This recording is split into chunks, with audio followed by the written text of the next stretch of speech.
God, I am so excited. I got to read it and I listened to a little bit to the audio, just because I was like, I want to hear this voice. And then, the description. And I was like, ooh, I should not be listening to this around like kids and stuff. So I'm gonna just read it.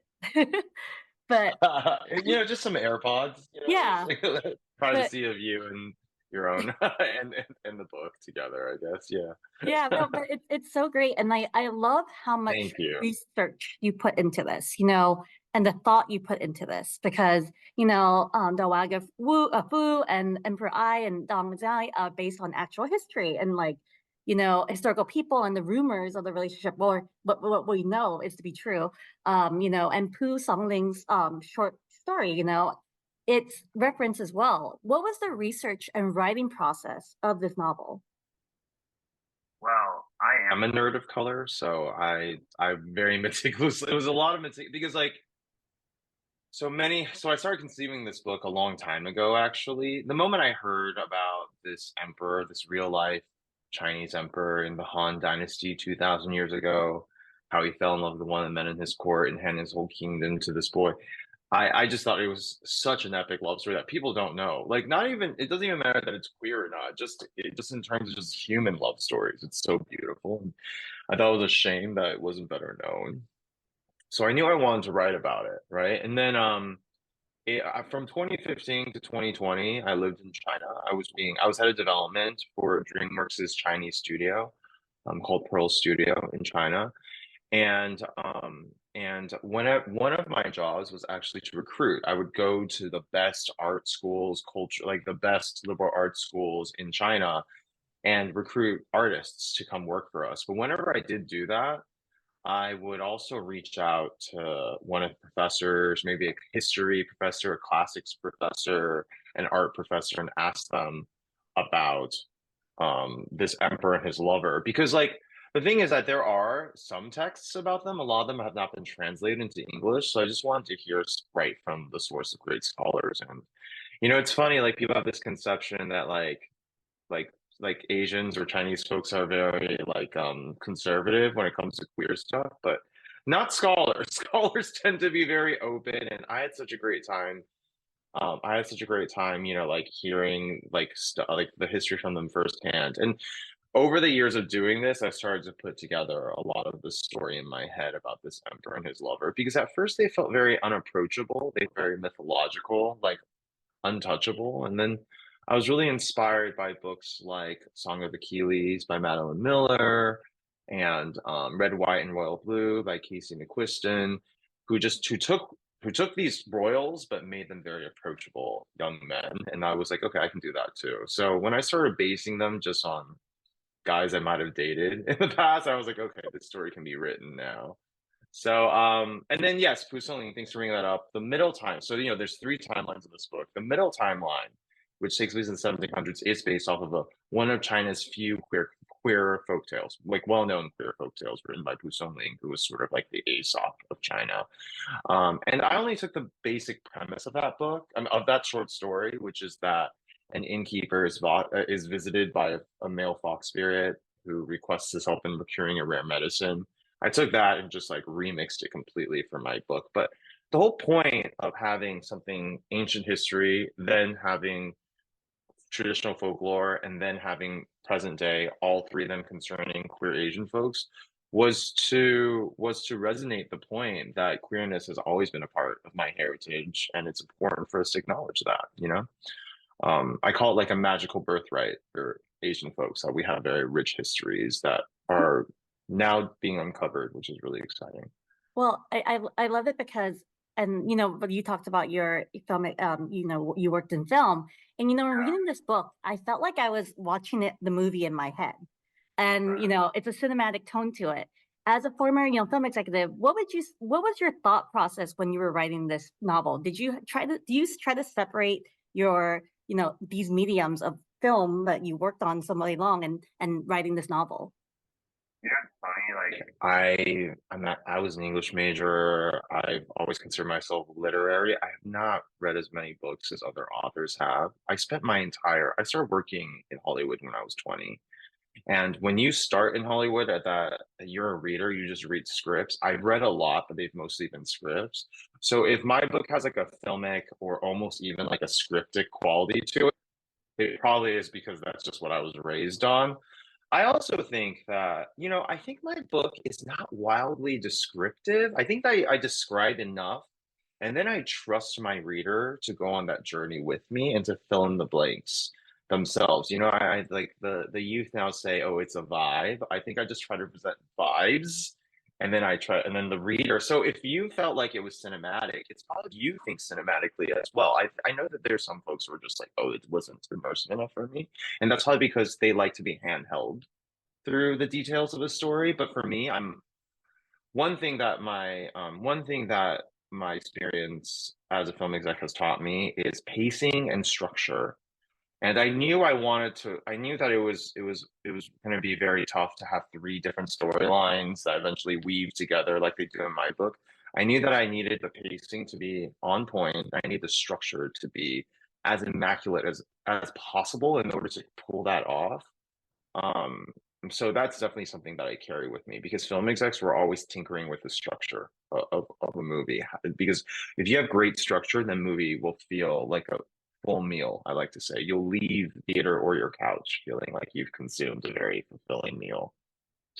Well, before I was going to write about this and talk to you, I came across your feed promoting the book. And that's how I immediately became friends, like chatting with you because this is for people like me who love queer stories and queer stories that feature Asian people. And I think I talked to you about this where I love seeing Asian people and Yeah. Asian queer people and Asian men as not only as human beings, but full of depth and lust and sexual capabilities.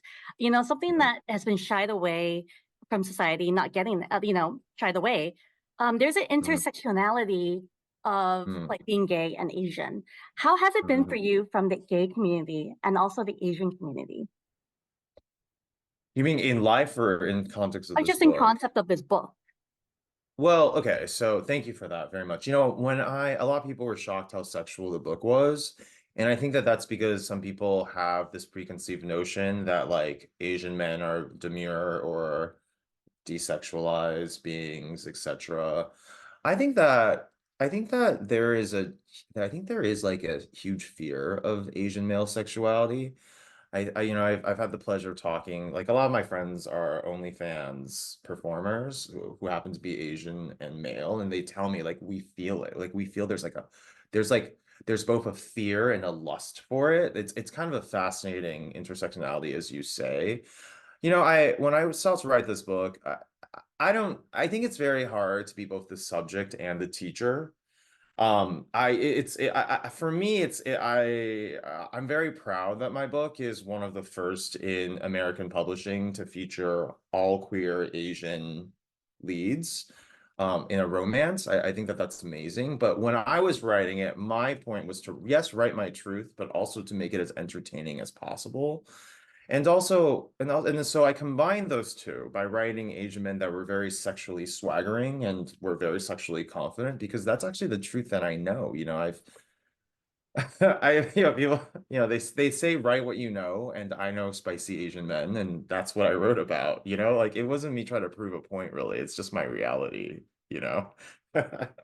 Well, you know what I love is that a lot of people don't know this, but the BL Mhm. movement was created by women and gay men, and we want to see romance between two men because it's a fair, Yeah. even ground advantage. And so Yeah. when I read about the grandma watching these two men going at it kind of reflects society nowadays, and women like that. That's a little Where meta, she was like enjoying them like they're yeah, prized horses. Yeah, that was my little meta take. was that the I, point that you were trying to make about that? Like how women are? maybe not, subconsciously, but I have to say that I've I'm very much an LA person. I've studied the divine feminine, like I know about the dark side of the moon and things like that. I think that so this Empress Scrambler you're talking about is very much a villain, but she's also so damn likable because I think she represents like the dark side of the moon, right? The darkness of femininity. And when I say darkness, also, I don't mean it in a negative way. I just mean it in a way that is just like that dares to Okay. be as powerful as masculine energy, Yeah. like and I just really want, and I think that a lot of queerness is embracing that as well. There's I mean, there's a reason why queer men worship divas, right? We love to see the feminine become as powerful as the masculine, right? So that was really just, it was like a whole thing. Like the way the grandma turned out, in history, the Grand Empress Dowager Fu was very much like a manipulator, controlled her grandson, all these things. Like the story about her destroying the other concubine is true. So like she really was just like a bad bitch. So like it was fun to write her that way, but how her character developed, I very much let it happen. Like I just like there's a scene in the middle of the book on page 142 where she orchestrates a certain sex act that I think has caused a lot of nightmares for people. Like I've been told on Instagram a few I times had to that flip gave me that a little some bit nightmares. too. Yes, that part is very intense. But see, like I hope that I really hope that the way I write the women in my book is even the ones that are villainous, it's celebratory. Like I love women. I have so I think that I wouldn't be here if it wasn't for the women in my life. Garden, who is the sister of the main character in the present day timeline, is yes based on my mother, but is actually an amalgam of all the women in my life who look after me and have taken care of me, So yeah, there's your long-winded answer to that. No, I just love it because, yeah, I appreciate your book too because, I hate when sex happens just for the sake of sex. Like, Sure. okay, like Yes. I'm like, Yeah. and I anticipated this book too. I'm like, okay, I know it's gonna be erotica, so I know it's gonna have like not erotica, but I know it's gonna have erotic scenes. I'm gonna be ready for it. But there's always a purpose to the sex scenes. So I appreciated Yes. that because Yeah. I can't when I'm like, okay, here it goes. But no, this had reason and purpose behind it. What was the thought There it process goes. of that? Well, I okay. Now, this is another thing I learned in film is that if it doesn't advance the character development, you shouldn't have it. Like even plot needs to develop the character develop. It needs to develop your characters, right? So I would never have a superfluous sex scene just for the sake of it. That's very gratuitous. I feel like that's what pornography is for, which is very healthy, by the way, as well. I'm very sex positive about all those things. But for the purposes of the books I write, the sex scenes need to develop the characters. Like one of the characters, you meet him, and it's like a lot of people tell me your book is not a slow burn. Like sex happens immediately. And that's because for this character in particular, I wanted to portray him like kind of this medieval fuckboy who's very flippant about sex. And then the question is, how does he develop? How does he develop in terms of the way he views himself as a sexual being? And then the way he views himself as a romantic being, like so so I'm glad you feel that way because I wouldn't include sex for just the sake of having sex. But Yeah. then on the flip side, I've realized, at least for me personally, if the sex scene advances the character, you can get away a lot more of making it a lot raunchier too, because it just feels Yeah. like people respond like you. You're like, oh, this is so spicy, but it's so key for me to realize Yeah. what this character is going through. Well, that's why I love it. Like I'm like, okay, I need it to make sense. And then when it was wrong, I'm Yeah, like, ooh, but you know what? It makes sense. yeah, And it like makes sense. we are seeing a kind of renaissance and emergence in mediums of books and film and Yeah. television of a queer Asian men being celebrated. And I was Mhm. we have films like Fire Island, Wither and Doom, and then not to mention the BLs coming out, like everyone's like celebrating it, Mhm. and that are coming and normalizing queer Asian men. Do you Mhm. believe this to be true from your perspective? I'm sort of like, I think it has to be true because like people have been telling me that my book is one of those. So it's good to when you're sort of like with it and sort of in it, it's sort of hard to like step out of the bubble occasionally. You know what I will say is that like when I write like spicy Asian men, the fact that mine are queer in this book in particular should not add like I feel like I'm on the same train as all Asian men. And like I think sometimes straight Asian men they get afraid when we queer Asian men are a little louder because I think that they're afraid that they already feel like oh Asian men are emasculated or feminized or whatever and they think that us leading this train of like celebrating male sexiness and male bodies will leave them behind. Whenever I can, I try to remind them that if you look at classic Hollywood, to be perceived as queer by women is the first step into becoming a sex god. So I really encourage them to let me to let their queer brothers let us lead, or at least co-lead with us, you Yeah. know. Um, and like it's I really hope I have to say I've heard from a lot of straight men, not just Asian men, but a lot of straight men who've read my book, The Emperor and Ellis Palace, and have loved it, which is so awesome, because like I think that I think at the end of the day, like it's 2024.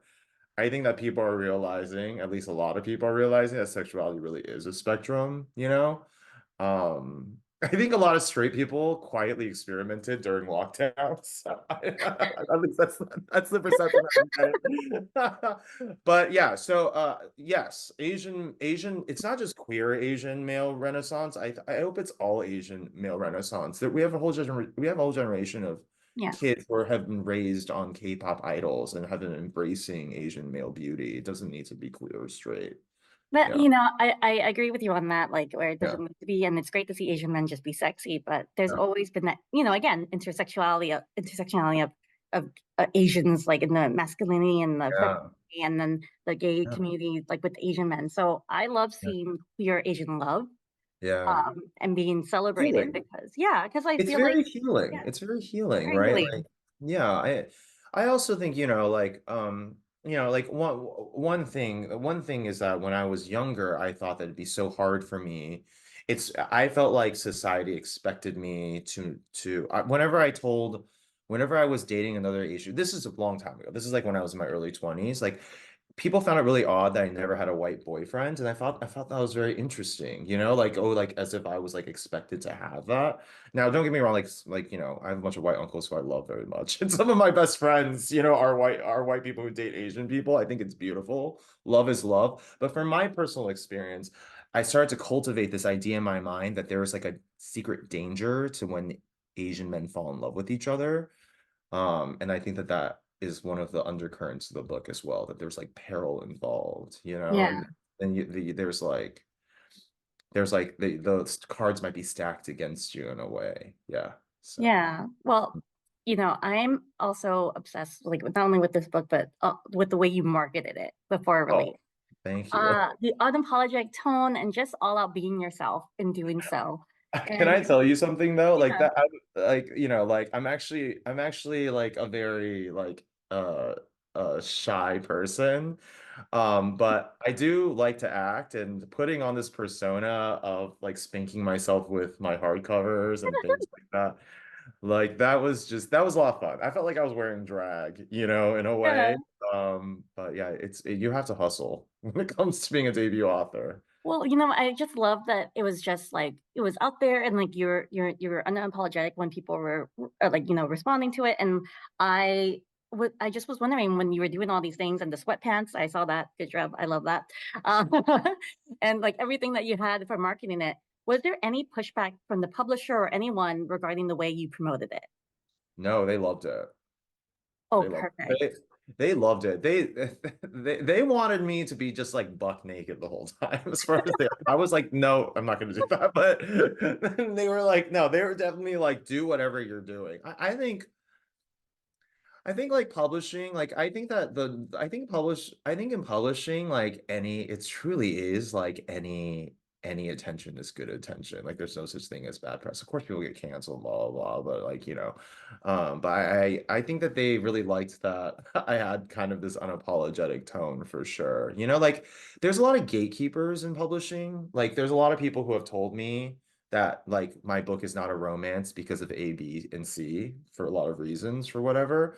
But, like I think that romance is the fastest growing genre in publishing by far.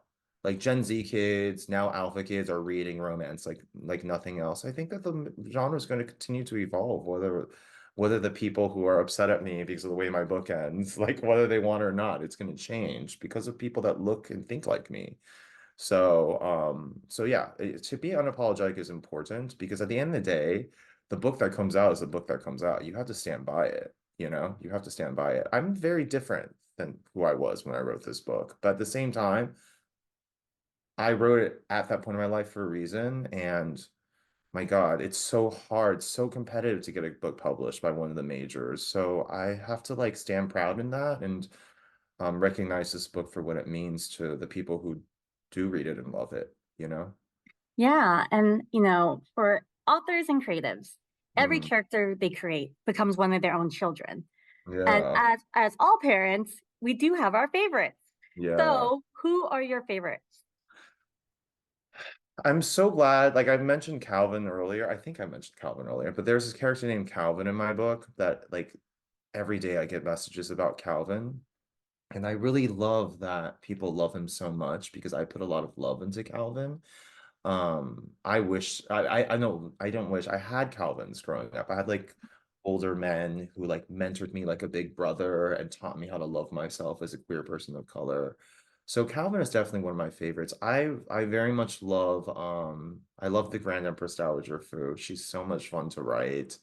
I love Commander Jujun, the Emperor's cousin. As you can see, I'm starting to lean towards the villains.